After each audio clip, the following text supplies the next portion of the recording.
Hello student, motion chapter में आगे बढ़ते हम लोग। आज का टॉपिक हमारा है एक्सीलरेशन। और देखते हैं आज एक्सीलरेटेड मोशन क्या होता है। स्टूडेंट, आप जानते हो यूनिफॉर्म मोशन होता है और नॉन यूनिफॉर्म मोशन होता है। यूनिफॉर्म मोशन में स्पीड या वेलोसिटी नहीं चेंज होता।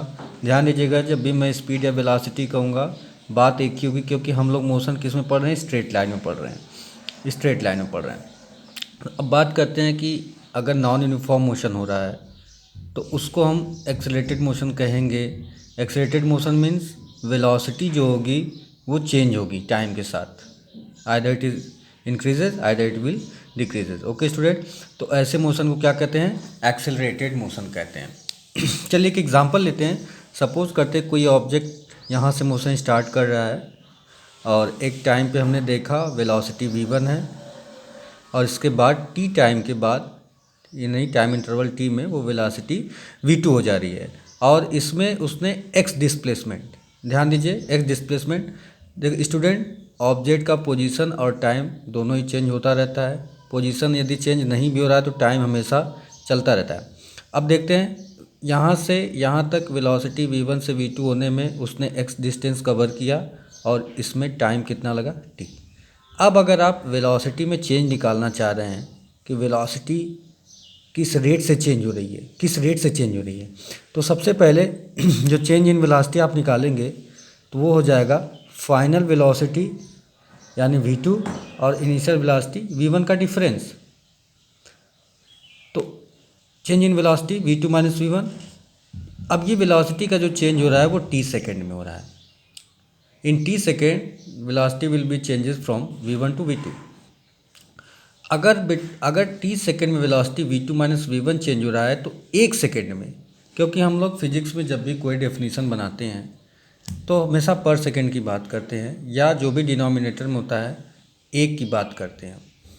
तो अगर वेलोसिटी t सेकेंड में चेंज हो रही है v2 माइनस v1, तो एक सेकेंड में वेलोसिटी कितना चेंज हो जाएगी, आप t से यहाँ क्या कर दीजिए, डिवाइड कर दीजिए। तो जो एक सेकेंड में वेलोसिटी का चेंज हो रहा है वो कितना हो रहा है, v2 minus v1 by divided by t। तो इसको हम बोल सकते हैं time rate of change of velocity. Student, हम एक्सीलरेशन को आपको यहाँ पे दो तरह से समझाएंगे, एक टाइम के साथ समझाएंगे और एक पोजीशन के साथ समझाएंगे। टाइम वाला आपके लिए ज़्यादा यूजफुल होगा, लेकिन पोजीशन के साथ भी आपको जानना चाहिए कि एक्सीलरेशन कैसे निकाला जाता है। तो अगर हम टाइम की बात कर रहे हैं अभी फ़िलहाल, तो rate of change of velocity जो निकाल रहा हूँ मैं टाइम के रिस्पेक्ट में निकाल रहा हूँ। तो जो टाइम के रिस्पेक्ट में rate of change of velocity आया वो कितना आया, v2 माइनस v1 को हम लिख सकते हैं dv, यानी चेंज इन वेलोसिटी। dv का मतलब क्या हुआ, change in velocity means final velocity minus initial velocity. और टाइम में जो चेंज आया, सपोज करिए यहाँ पे t0 था, यहाँ पे t2 कुछ था और उसमें टाइम कितना लगा था, स्मॉल t लगा था। तो हम t को dt लिख सकते हैं चेंज के लिए। अब देखिए, बहुत वेलोसिटी में बहुत स्मॉल चेंज हो तो हम इस फार्मूले का इस्तेमाल कर सकते हैं। इसको कैलकुलस में, जब आप हायर क्लासेस में जाएंगे तो इसको कैलकुलस में यूज करेंगे आप dv बाई dt को।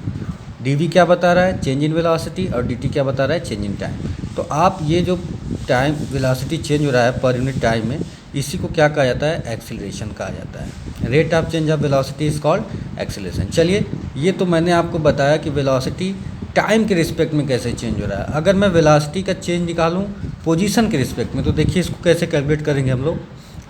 x डिस्प्लेसमेंट हुआ है, यहाँ से ऑब्जेक्ट यहाँ तक गया है, चलिए ठीक है, उसमें वेलोसिटी का चेंज कितना हुआ, v2 माइनस v1 हुआ। ओके स्टूडेंट, अगर हम एक डिस्प्लेसमेंट की बात करें, यूनिट डिस्प्लेसमेंट में कितना वेलोसिटी चेंज हो रहा है, तो वो हो जाएगा v2 minus v1 divided by, जैसे यहाँ पे t था यहाँ पे क्या आ जाएगा, x आ जाएगा। तो अब हम displacement rate of change of velocity निकाल रहे हैं। यहाँ पे हमने क्या निकाल रहा है, time rate of change of velocity निकाल रहा है। तो नीचे क्या था, टाइम था, यहाँ पे डिस्प्लेसमेंट रेट ऑफ चेंज निकाल रहे हैं, तो यहाँ पे डिस्प्लेसमेंट होगा नीचे। किसके रिस्पेक्ट में वेलोसिटी चेंज निकाल रहे हैं, डिस्प्लेसमेंट के।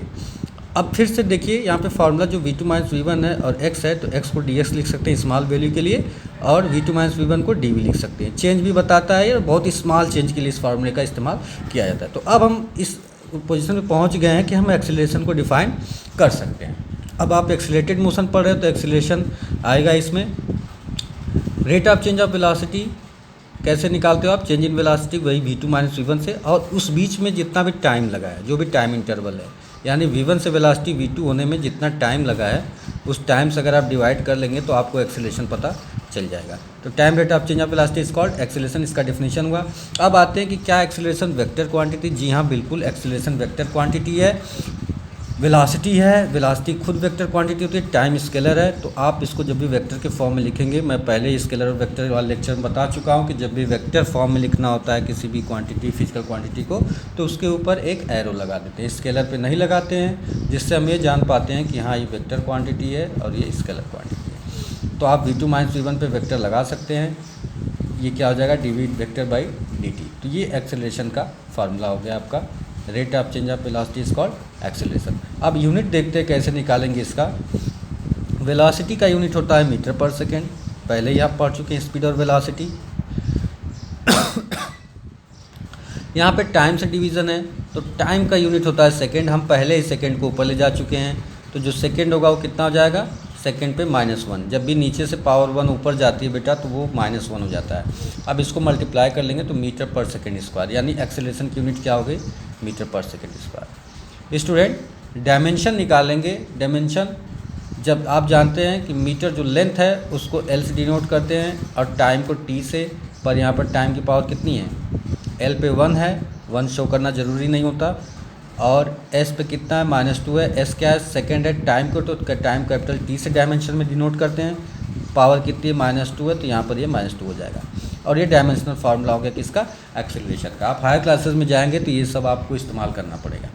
फिर देखते हैं क्या डायरेक्शन भी होता है एक्सेलरेशन का। बिल्कुल डायरेक्शन होता है, क्योंकि जो भी वेक्टर क्वांटिटीज़ होती हैं उनका डायरेक्शन ज़रूर होता है मैग्नीट्यूड के साथ साथ, तभी उनको क्या कहा जाता है, वेक्टर क्वांटिटी कहा जाता है। अब डायरेक्शन कैसे निकालेंगे हम, जो एक्सेलरेशन का डायरेक्शन होता है स्टूडेंट, ये जो वेक्टर क्वांटिटी है वेलोसिटी, इसका जो डिफरेंस होगा वो बताएगा। क्योंकि देखिए टाइम से कोई मतलब नहीं, टाइम एक इंडिपेंडेंट क्वांटिटी होती है, टाइम से कोई लेना देना नहीं है। लेकिन एक्सेलरेशन जो v2 माइनस v1 आएगा, जो वेक्टर का ये माइनस डिफरेंस आएगा, वो बताएगा कि एक्सेलरेशन का डायरेक्शन क्या है।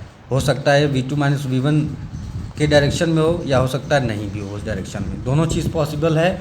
तो पहले कैलकुलेट करने के लिए डायरेक्शन आपको दोनों का डिफरेंस निकालना पड़ेगा, यानी v2 माइनस v1 जो आएगा जैसे वैसे हम उसको डायरेक्शन बताएंगे एक्सेलरेशन का।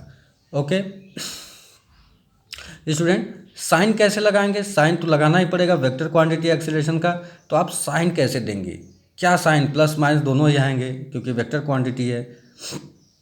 अब देखिए सपोज करते हैं हम 4 केस लेंगे और चारों से आपको समझाने की कोशिश करेंगे कि आप डायरेक्शन साइन कन्वेंशन कैसे इस्तेमाल करेंगे एक्सेलरेशन। बहुत ही सावधानी रखेंगे, क्योंकि अगर इसमें गलती करेंगे तो मार्क्स भी कट सकते हैं इसमें, और आपका कंसेप्ट भी गड़बड़ा सकता है बेटा। चलिए मान लीजिए ये ओरिजिन है, तो ये पॉजिटिव डायरेक्शन होता है, ये नेगेटिव, ये भी positive direction, positive x positive y, और ये नेगेटिव। अब देखिए इधर जो भी वेलोसिटी लेंगे पॉजिटिव लेंगे, इधर जो भी वेलोसिटी लेंगे वो क्या लेंगे, नेगेटिव लेंगे। चलिए एक एग्जांपल लेता हूँ। ये देखिए एरो इधर आपको दिखाया गया है, v1 10 है, किसी ऑब्जेक्ट का मोशन है जिसकी इनिशियल वेलोसिटी कितनी है, 10 है, और 1 सेकेंड के बाद कितना हो जा रहा है, 15 हो जा रहा है। अब एक्सेलरेशन के फॉर्मूले से अगर मैं कहूँ आप एक्सेलरेशन कैलकुलेट करिए, तो हमारा क्या हो जाएगा formula, v2 minus v1 divided by t। तो v2 यहाँ पे कितना है, 15 है, और v1 कितना है, 10 है। 15 माइनस 10 डिवाइडेड बाई 1, क्योंकि पर सेकेंड में निकालते हैं हम लोग वेलोसिटी में चेंज, वो क्या बताता है, एक्सेलरेशन बताता है। तो यहाँ पे वैल्यू कितनी आ गई एक्सेलरेशन की, +5। देखिए यहाँ पे साइन क्या आया है, प्लस आया है। चलिए इसका दूसरा केस लेते हैं। तो ये पॉजिटिव आ गया पहले केस में, ऐसे जब वेलोसिटी क्या हुआ है, 10 से 15 हुआ है, तो एक्सेलरेशन कैसा आया, पॉजिटिव आया, यानी वेलोसिटी क्या हुई है, इंक्रीज़ हुई है। वेलोसिटी क्या हुई है, इंक्रीज़ हुई है। अब देखते हैं, अगर मैं इनिशियल वेलोसिटी 10 लूँ और फाइनल वेलोसिटी 15 लूँ, लेकिन नेगेटिव डायरेक्शन में, किस डायरेक्शन में, नेगेटिव। ये ओरिजिन मान लीजिए, ओरिजिन यहाँ पे कहीं होगा और इधर आप जा रहे हो, एरो मैंने इधर दिखाया हुआ है। अब देखिए यहाँ पे एक्सेलरेशन कैसे निकालेंगे, यहाँ पे v1 10 हो गया और v2 क्या हो गया, 15। मैं लिख दे रहा हूँ यहाँ पे, ये v2 हो गया और ये हो गया v1। 1 सेकेंड में जो चेंज हुआ कितना हुआ, 10 से 15 हो गया। अब जब आप वेक्टर फॉर्म में लिखेंगे तो आप साइन के साथ लिखेंगे वेलोसिटी को, वेलोसिटी एक वेक्टर क्वांटिटी है तो आपको साइन लगाना ही पड़ेगा यहाँ पे। तो फाइनल वेलोसिटी क्या है, v2 क्या है, 15 है, लेकिन -15 होगा क्योंकि आप नेगेटिव डायरेक्शन में जा रहे हो। फिर माइनस फार्मूले में ही होता है v2 माइनस, और -v1 ये भी नेगेटिव डायरेक्शन में है तो -10। अब ये और ये माइनस ऑपरेट करेंगे तो प्लस हो जाएगा, यानी -15 + 10 डिवाइडेड बाई 1, और ये कितना हो गया -5। ये नेगेटिव आ गया एक्सेलरेशन। आप नेगेटिव डायरेक्शन में जा रहे हो तो आपका एक्सेलरेशन भी क्या आ गया, नेगेटिव आ गया, क्योंकि वेलोसिटी देखिए यहाँ पे कम हो रही है। वेलोसिटी क्या हो रही है, अगर आप मैग्नीट्यूड लें, मैग्नीट्यूड के साथ साथ अगर साइन भी ले रहे हैं देखिए, तो -10 से क्या हुआ है, -15 हुआ है। अब देखिए कम होता गया है वेलोसिटी। एक और केस लिया, अब न्यूमेरिकल वैल्यू चेंज कर रहा हूँ मैं। पहले जो 10 लिया था वहाँ मैं 15 ले रहा हूँ, और जहाँ पे 15 लिया था वहाँ मैं 10 ले रहा हूँ। देखिए पॉजिटिव डायरेक्शन में जा रहा है तो एक्सेलरेशन देखिए, वेलोसिटी क्या हो रही है, पहले 15 था अभी क्या हो गया 10 हो गया। वेलोसिटी डिक्रीज़ हो रहा है तो 10 - 15, ये फाइनल हो गया इनिशियल, तो कितना आ गया, नेगेटिव आ गया। फिर देखिए इस बार फिर 10 यहाँ लिया, 15 यहाँ लिया, -15 क्योंकि नेगेटिव डायरेक्शन में जा रहे हो आप, ये फाइनल वेलोसिटी हो गई -10 -15, और ये पॉजिटिव आ गया।